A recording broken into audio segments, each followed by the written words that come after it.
Hello Philippines! Hello Team Online! Sa naging hiwalay na setup ng ating mga housemates, maraming test of character ang kanilang pinagdaanan. At dahil napaka-importante ng mental health ng kahit sino man at dahil pinapahalagahan ni Kuya ang kapakanan ng ating mga housemates, tulad po ng nangyari kina Kai at JM tungkol sa mental health issue, pinakausap po sa ating resident psychiatrist, sina Fiang at Chas dahil sa naganap na hidwaan sa pagitan nila.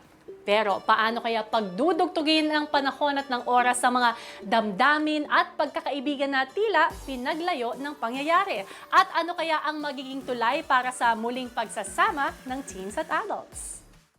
Magkahiwalay na pinatawag ni Kuya sina Jazz at Fiang sa confession room. Hi, Kuya! Hi Kuya, magandang araw. Kamusta ka? I'm feeling good. Kuya, I'm okay. I'm better.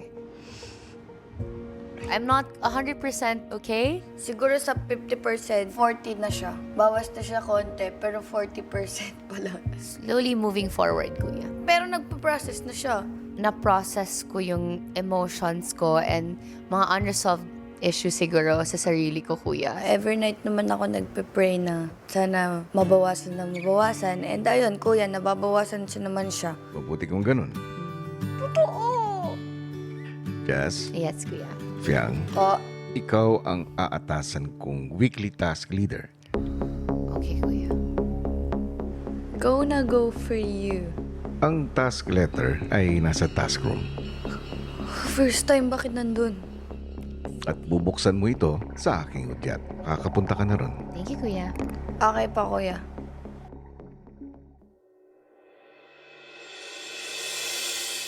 Kuya, na-happy ako nung pumasok ako sa task room. Kasi ang daming books. There's siyang room of like an investigator. Sige, pumunta ka na ng task room.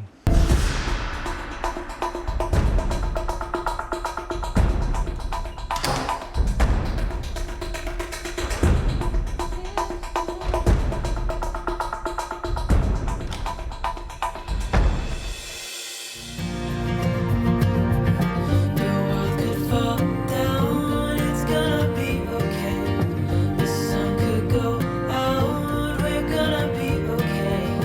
If all the blue skies fade to gray, we're gonna be okay.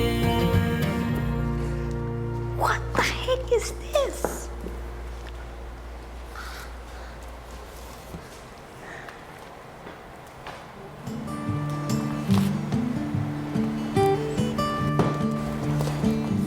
So para ding nag-warm yung heart ko na she's there.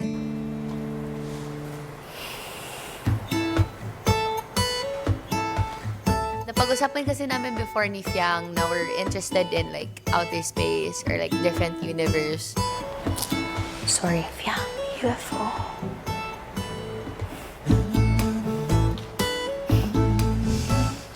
Totoo, na-touch ako doon kasi nga, I love like science, mga UFO, gusto ko yung mga ganyan. And gusto din niya, Kuya, yon. So like, same kami na may gusto kami nung type of book na ganon.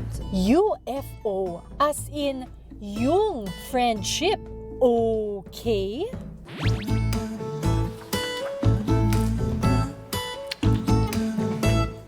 Parang kinabahan ako kasi I didn't know pa how to approach or anything.